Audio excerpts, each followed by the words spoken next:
We all ready? Good afternoon. Let me start off by saying that I'm eternally grateful that we did not lose any officers in these senseless attacks. The courage, bravery, and discipline demonstrated by our officers and those who pursued him prevented lives from being lost. I'm extremely proud to lead the dedicated men and women of the San Jose Police Department. Today, I will be providing details of 2 near-deadly attacks and attempted murders of several San Jose police officers, one of which was shot twice. I will cover an officer-involved shooting that occurred during one of the attacks and the arrest of suspect Noe Orlando Mendoza for the attempted murder of our officers. I will begin by playing a gas station surveillance video of the first ambush-style attack that occurred at the intersection of Story and King Roads. After observing a vehicle driving erratically, patrol officers made what observers and critics of this profession might call a routine car stop for the traffic infraction to further investigate the driver's bizarre behavior. The bullet hole in the patrol car's windshield, centered where an officer had been only moments before, is as chilling a sight as I have ever seen. Our investigation revealed that Mendoza began his quest to kill San Jose police officers hours before the vehicle stopped on Story Road. On Friday, February 3rd, at approximately 8:40 p.m., Mendoza's vehicle was backed into an employee parking spot at the San Jose Airport Police Substation. A San Jose officer assigned to the airport observed the vehicle and attempted to make contact when the car sped off. The officer did not pursue the vehicle. We also discovered that after Mendoza left the airport, he followed at least 2 marked patrol vehicles. His vehicle can be seen in these license plate reader photos pictured on the screen. Additionally, we are investigating a suspicious vehicle matching the description of the suspect's vehicle at the San Jose Police Headquarters earlier in the evening at approximately 8:15 p.m. Mendoza's pattern of stalking San Jose police officers at 3 locations around the city gives us some idea of the deliberate, premeditated nature of his intention to kill officers that night. However, the motive for his attacks is still under investigation. At approximately 10:30 p.m., Mendoza began following a 2-person marked patrol vehicle in the area of Story and King Roads. In the patrol car were a training officer and a recruit officer trainee. The officers observed Mendoza run the light, a red light, at King Road and conducted a vehicle stop for the observed violation. Mendoza pulled over in front of a gas station, and both officers exited the patrol vehicle. Mendoza exited his vehicle seconds after the officers exited theirs and immediately began firing at both the officers. Rounds fired by Mendoza struck the patrol vehicle's windshield, spotlight, passenger door, and window and hood. One officer was standing directly behind the shattered passenger side window. Both officers were inches away from being struck by the gunfire. Both officers acted quickly and bravely, returning fire as the suspect got back into his vehicle and fled. Rounds fired by the officers struck Mendoza's vehicle more than one time. Neither officer nor Mendoza was struck by the gunfire during the exchange. The exact number of rounds fired will be released later as the investigation continues. The photos on the screen are from the officer's body-worn cameras and evidence photos of the patrol vehicle and Mendoza's vehicle. The photo on the screen is of the patrol car window that was shattered directly in front of the officer from Mendoza's gunfire. Responding units then identified a residence on Sinbad Avenue associated with Mendoza's vehicle, and surveillance was set up at that residence. Mendoza arrived at the residence on foot at approximately 1 a.m. and entered the house. Officers surrounded the house and at approximately 3 a.m. began to call out Mendoza. Minutes later, Mendoza exited the rear of the house and scaled the fence into a neighboring yard. Officers deployed a noise and flash diversionary device in the direction of Mendoza's location.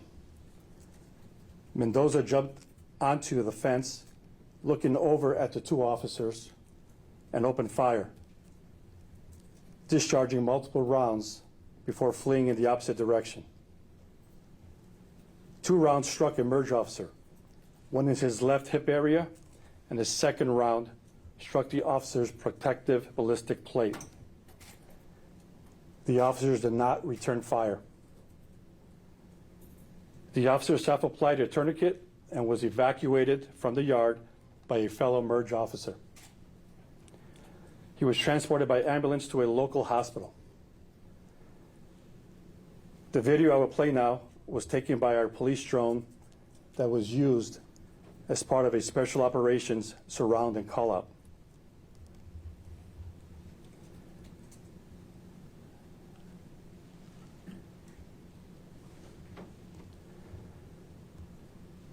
Mendoza exited the yard through a side gate and was taken into custody by officers who moved in to arrest him.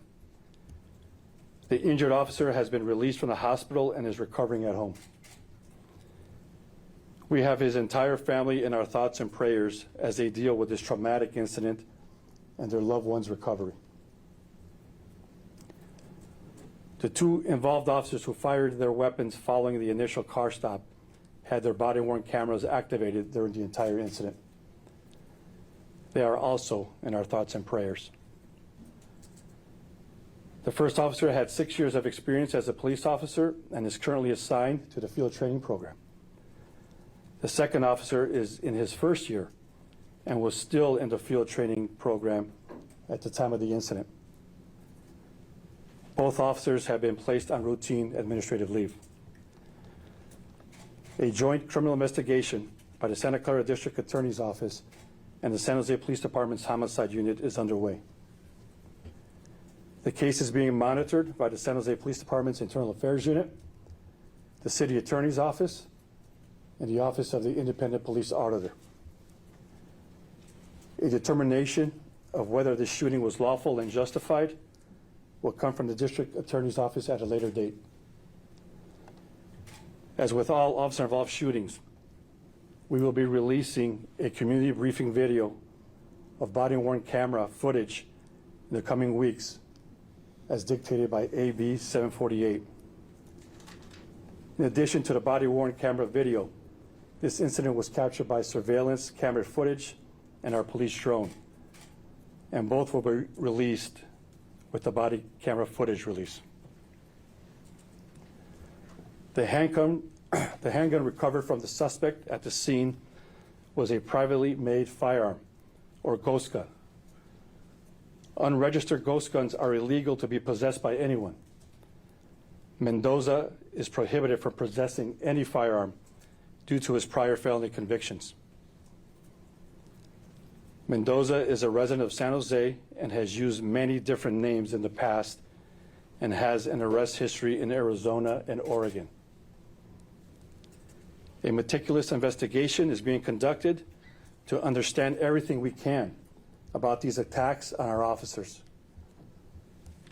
Mendoza did repeatedly ask while he was in custody if he killed any officers.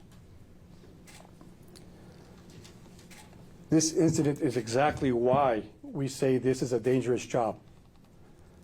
We train and prepare the best way we can to be ready for these attacks because we know they will happen. Our officers receive the best training available, and their courage, discipline, and training is what helped them survive this deadly encounter against a very determined and dangerous individual. San Jose officers are often called to place themselves between good and evil, and they never hesitate, and it does not matter whom they are protecting. This incident is also a sad reminder that demonstrates that the commitment to those we serve can also make us an unintended targets of violence. This is not the only time someone will set out and will try to take the life of someone in uniform, and unfortunately will not be the last. This was a traumatic incident for all the men and women of this department, as well as their families. Our loved ones expect us to come home after every shift, and we know that there will be those trying to prevent that from happening. I am incredibly proud of all the officers who responded and assisted with this incident. Members of this department continue to prove their unwavering commitment to our community, even if that makes them the targets of violence for doing so. Nothing that we do is routine, and the work that we do is necessary to keep our community safe and to keep our officers safe. This is our first officer-involved shooting of 2023. Finally, I would like to thank the residents of this city, our mayor, our city manager, local and federal law enforcement agencies, business and community leaders, and the NAACP of Silicon Valley for reaching out and expressing their thoughts, support, and prayers for the involved officers and this department. Now I would like to turn it over to the mayor for a few words.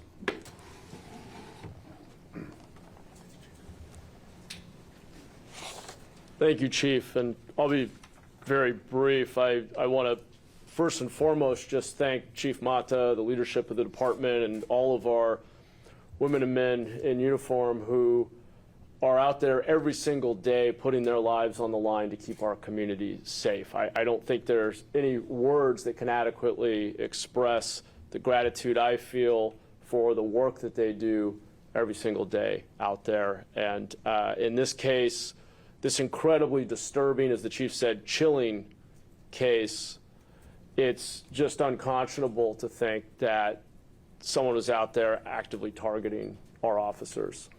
And our city stands behind our department and our officers. I think I can safely say that I speak for the entirety of the 1 million residents of San Jose that we want to see full accountability for these actions, and we're incredibly disturbed by what we've learned about this case so far. I am grateful that the merge officer who was shot is safe at home, recovering. I had the opportunity to exchange a couple of text messages with that officer, and we'll be giving the officer a call later today to personally express my gratitude. And I'll just add a note on ghost guns, as the Chief mentioned. In fact, 4 of the last 5 officer-involved shootings in our city were committed with a ghost gun. This is a very disturbing trend. We are increasingly cracking down on ghost guns every way that we possibly can, including partnering with our county and federal authorities. Just as of last fall, the city made it illegal to possess even frames or receivers that are unserialized. So this is a very serious trend, a disturbing trend, and one that we are on top of, and we're going to continue to do aggressive enforcement against the illegal possession of ghost guns. So with that, once again, I want to thank all of the officers for their bravery. I want to thank our Chief for his leadership, and the entire department, and our city is with you as we get through this very disturbing case. Thank you. Any have questions for the chief? Chief, the rookie officer that hadn't even passed probation, are you able to describe his demeanor? Again, he's in good spirits. We're grateful that he reverted back to his training. That's what kept him alive and his partner alive. As with any traumatic incident, right, we're going to keep an eye on him, keep an eye on all our officers in this department, because the wellness of our officers is very important. So that's something that we're committed to ensure that he's doing okay. You mentioned that this person had been possibly seen at the police department prior to the sighting at the airport. Can you elaborate or clarify exactly what that is? Sure. Robert, there was a report of a similar type vehicle that was in and around the police department, and that's what we're still investigating. I can't confirm if it was, but the description looks similar, and that's what we're still looking into. That was at 8:15, Chief. Do you know what time that he was at SJC? Was it just minutes before? Are you aware? Yeah, so it looks like he was at the airport at 8:40, and what we believe a vehicle matching the description was here on campus, in and around campus at 8:15. And let me add that this is the first time that there's suspicious individuals in and around the campus, right? And that's why we ensure that our employees are well aware of individuals that shouldn't be around or are suspicious, to report that so we can investigate that. You say the suspect have some criminal history in Arizona and Oregon too. Do you have any idea about what kind of crimes were committed there? Yes, to my understanding that there's about 14 or so misdemeanor convictions for weapons, narcotics, and vehicle code violations. Again, in Los Angeles, California, Oregon, and Arizona. Chief, how concerned is the department, and how concerned should the public be about the fact that you had a person convicted of numerous crimes running around with a ghost gun? How can you stop that? Well, it's very concerning. How can we stop it? I mean, I wish I had the answer, right? We wouldn't be in this position. It's concerning because there's individuals out there, dangerous individuals, targeting our men and women, not only our officers, but also our community. And that's what we do, right? Identify those individuals, provide the awareness to our officers, the vigilance, the training that they need to take these individuals into custody, to protect our community and protect our officers. What exactly were the circumstances of the detainment? Did this person surrender? Was he subdued? What happened? You mentioned he had gone out a side fence and then officers met him. What was the context of that? Did he give himself up, or did he have to be subdued? Yeah, based on what we know, he surrendered. Do you think he acted alone, Chief, and is there a fear of a copycat? What have you told your officers in briefing for this week? Well, again, what we told our officers during their briefings immediately after the incident was specifics of the case, and again, to revert back to their training, but more importantly, to check in on their wellness. Because, again, this is a traumatic event that's not only emotional, psychological, but also not to forget the reason why we're here, right? To protect each other, support each other, and then use the training that we've all been taught to protect ourselves from these type of attacks, but also to back each other up and support each other. So one of the things that we're doing here for the officers is, again, checking in on them for their wellness, but also reminding our officers about the training, their officer safety, and also to be more vigilant as to their surroundings, not only here at the police department, but also out in the field. Chief, do you know if the suspect was under any influence of any drugs during the time of this incident? That's still under investigation. And then you spoke about his criminal history. Do we know anything about his mental health history? No, we do not at this point. You described in the last confrontation, the man opening fire on the officers. The officer did not return fire. An officer took what was hit by at least two bullets from what you described.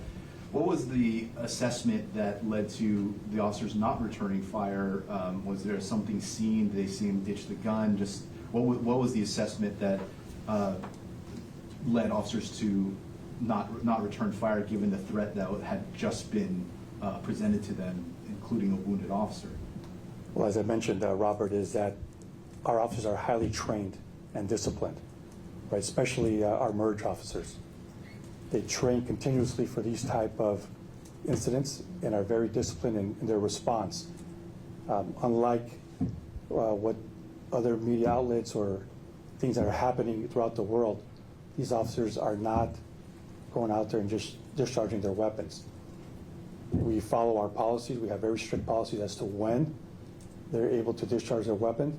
And again, under taking fire, they were demonstrated extreme discipline and bravery, not returning fire. I cannot explain or give you the reasons why they did not fire.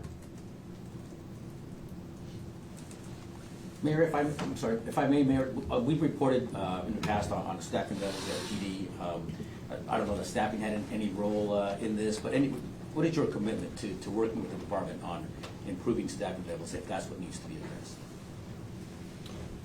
Sure, and I don't think that's at all specific to this issue, but I can just say that the chief and I speak with one voice in our interest in seeing staffing levels increase. I just gave an inaugural address in which one of the key solutions that I highlighted was the need to accelerate the rate at which we're hiring. We have a severely understaffed department. As you all know, we are a bigger city than our neighbor to the north, San Francisco, and yet they have about twice as many officers as we do. So we have an incredibly low staffing ratio per capita. There are a lot of historical reasons for that, but the bottom line is if we are going to do everything we want to do to keep the community safe, including community policing and foot patrols in commercial districts and other things that we know our community wants to see happen, more traffic enforcement, and the list goes on, we need the highly trained officers to do that. And we have what I think is the best department in the country. If there's any shortcoming, it's just a lack of capacity due to low staffing levels. So that is a top priority for me. It's why I've talked so much about getting back to the basics. When we focus in on a few key things like public safety, homelessness, blight, we can do great work because we can concentrate our resources there. So that's my vision, at least.